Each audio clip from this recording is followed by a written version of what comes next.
আজ আমরা নবী আলাইহিস সালাতু ওয়াস সালামের একটি হাদিসকে সামনে রেখে কথা বলতে চাই, যে হাদিসটি সহিহ মুসলিমে বর্ণিত হয়েছে এবং একই ধরনের হাদিস সহিহ বুখারী সহ অন্যান্য হাদিসের কিতাবে বর্ণিত হয়েছে। যে হাদিসে আমাদেরকে কবিরা গুনার ভিতরে সবচেয়ে বড় কবিরা গুনাহ, মহাপাপের ভিতরে সবচেয়ে বড় মহাপাপ যেগুলো, সেগুলোকে চিহ্নিত করে আমাদেরকে নবী আলাইহিস সালাতু ওয়াস সালাম সতর্ক করেছেন। আমরা যেন কবিরা গুনার ভিতরে, মহাপাপের ভিতরে আবার সবচেয়ে বড় মহাপাপ, সবচেয়ে বড় অপরাধ যেগুলো, সেগুলো থেকে বেঁচে থাকতে পারি। এবং সুন্নাহয় যত নিষেধাজ্ঞা আসছে, এই সব নিষেধাজ্ঞাগুলোই মূলত বড়, কোনোটাই কি নয়, ছোট নয়। কারণ এই নিষেধাজ্ঞা আরোপ করছেন কে? আল্লাহ এবং তার রাসূল সাল্লাল্লাহু আলাইহি ওয়াসাল্লাম। আর আল্লাহ এবং তার রাসূল সাল্লাল্লাহু আলাইহি ওয়াসাল্লামের পক্ষ থেকে যখন কোনো নিষেধাজ্ঞা আসে, সেই নিষেধাজ্ঞা আর কি থাকে না, ছোট থাকে না, তুচ্ছ থাকে না। কিন্তু এরপরেও ইসলামী শরীয়তে আল্লাহ এবং তার রাসূল সাল্লাল্লাহু আলাইহি ওয়াসাল্লাম যত কাজ করতে আমাদেরকে নিষেধ করেছেন, সেগুলোকে দুই ভাগে ভাগ করা হয়েছে। কিছু হলো সগীরা আর কিছু হলো কবিরা। কিছু হলো ছোট অপরাধ, কিছু হলো বড় অপরাধ। ছোট অপরাধ হলো কোরআন এবং সুন্নাতে যে সমস্ত অপরাধগুলো, যে সমস্ত নিষিদ্ধ কাজগুলোকে সাধারণভাবে নিষেধ করা হয়েছে, সেখানে কোনো শাস্তির কথা বলা হয় নাই। আর যেই নিষেধাজ্ঞার পাশাপাশি কোরআন এবং সুন্নাহ আমাদেরকে শাস্তির কথা বলেছে, অর্থাৎ এই নিষেধাজ্ঞা অমান্য করলে দুনিয়াতে শাস্তি হবে অথবা আখিরাতের শাস্তি হবে। দুনিয়াতে তার জন্য কোনো সাজা নির্ধারণ করে রাখা হয়েছে, অথবা আখিরাতের কোনো শাস্তির কথা বলা হয়েছে, অথবা সেখানে কোনো লানত, কোনো প্রকার অভিশাপ, কোনো প্রকার শক্ত কঠোরতা আরোপ করা হয়েছে। এরকম যদি কোনো নিষেধাজ্ঞা হয়, সেটা হবে কি? কাবীরা বা বড় অপরাধ। ছোট গুনাহগুলোও আবার যদি কেউ বারবার করে, তাহলে সেটা কি হয়ে যায়? বড় অপরাধে পরিণত হয়ে যায়। কারণ সেটা এক পর্যায়ে আল্লাহ সুবহানাহু ওয়া তাআলার প্রতি, তার রাসূলের প্রতি বেপরোয়া ভাবকে কি করে? প্রকাশ করে। এই জন্য প্রিয় বন্ধুগণ, সব ধরনের অপরাধ থেকে বাঁচার জন্য কি করতে হবে? চেষ্টা থাকতে হবে। এই বড় অপরাধ যেগুলো, সেগুলোর ভিতরে আবার সবচেয়ে বড় অপরাধ আছে কয়েকটি। আব্দুর রহমান ইবনে আবি বকরাতা রাদিয়াল্লাহু তাআলা আনহু তার বাবা থেকে বর্ণনা করেছেন, তিনি রাসূল আকরাম সাল্লাল্লাহু আলাইহি ওয়াসাল্লাম থেকে হাদিস বর্ণনা করেছেন যে তিনি বলেছেন, আলা উনাব্বিউকুম বিআকবারিল কাবাইরি, তোমাদেরকে আমি সবচেয়ে বড় অপরাধ যেগুলো, মহাপাপ, কবিরা গুনার ভেতরে আবার সবচেয়ে বড় কবিরা গুনাহ যেগুলো, সবচেয়ে বড় অপরাধ, সবচেয়ে জঘন্য অপরাধগুলো যেগুলো, সেগুলোর ব্যাপারে কি আমি তোমাদেরকে বলে দিব না? সেগুলো হলো তিনটি। আল ইশরাকু বিল্লাহ, এক নম্বর হলো আল্লাহর সঙ্গে শিরক করা। আল্লাহর সঙ্গে কি করা? শিরক করা। এর চাইতে বড় অপরাধ আল্লাহর জমিনে আল্লাহ সুবহানাহু ওয়া তাআলা আর সৃষ্টি করেননি। আর কোনো অপরাধ নাই যে অপরাধ শিরকের চাইতে বড়। প্রিয় বন্ধু, আমরা অজান্তে, অগোচরে, না বুঝে আমরা অবলীলায় কিন্তু অনেক ধরনের শিরক আমরা করে যাচ্ছি। দুই প্রকারের শিরক আছে, একটা হলো বড় শিরক আর একটা হলো ছোট শিরক। বড় শিরক কোনগুলো? বড় শিরক হলো এমন শিরক যে শিরকের ফলে মানুষ ইসলাম থেকে কি হয়ে যায়? বের হয়ে যায়।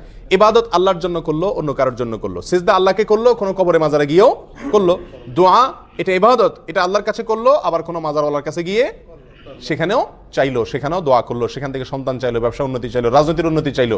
এই সবগুলা বড় শিরক। এর ফলে মানুষ কি থেকে খারিজ হয়? ইসলাম থেকে খারিজ হয়ে যায়, বেঈমান হয়ে যায়। এটা হলো বড় শিরক।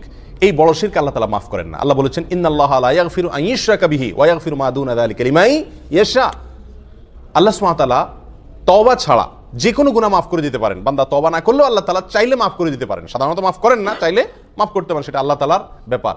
কিন্তু আল্লাহ তাআলা নিজের জন্য নিজে এটা অবধারিত করে রেখেছেন যে তিনি তার সঙ্গে শিরক করলে, আল্লাহর সঙ্গে কেউ পার্টনার সাব্যস্ত করলে, সেটাকে আল্লাহ তাআলা কি করবেন না? ক্ষমা করবেন না। এটা ক্ষমার অযোগ্য অপরাধ।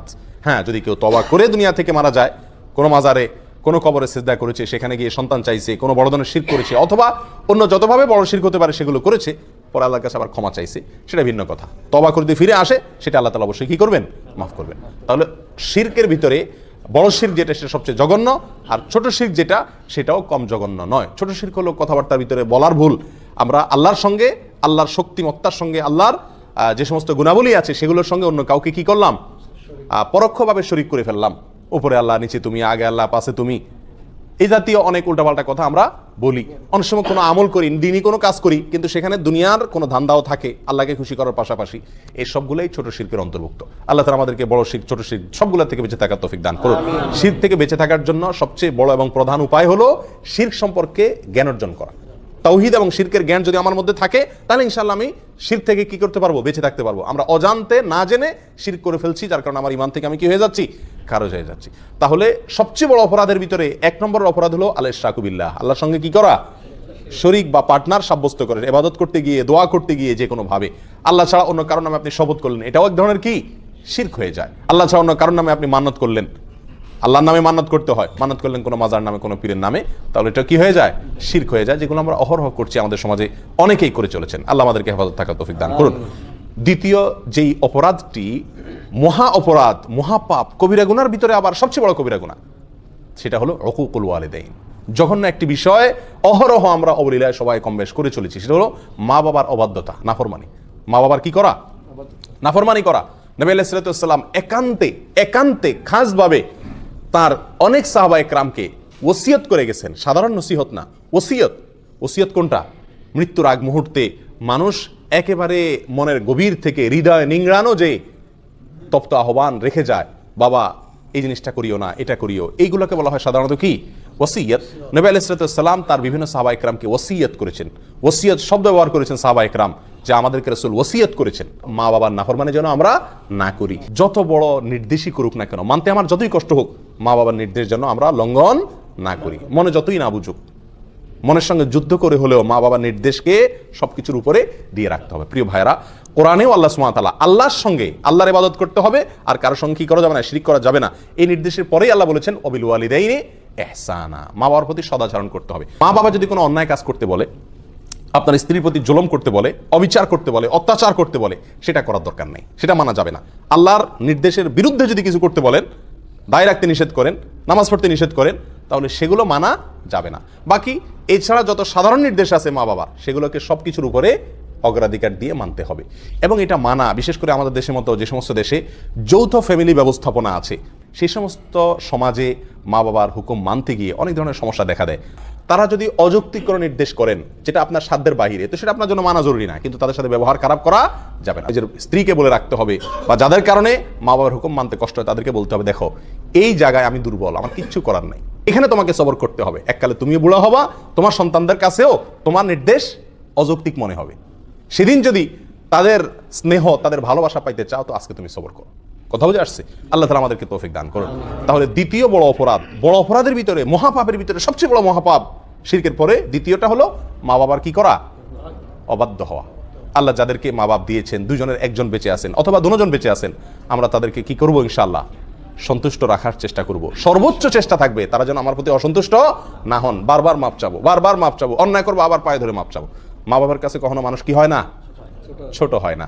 যত পায়ে ধরি আমার মর্যাদা কমবে না, বরং তাদের পা যত ধরবো তত মর্যাদা বাড়বে। তাদের কাছে যত ক্ষমা চাইবো তত আল্লাহ আমার মর্যাদা উপরে উঠাবেন। দুনিয়াতেই বাড়বে, দেখবেন, চোখের সামনে দেখতে পাবেন, আখিরাতে তো বাড়বে ইনশাআল্লাহ।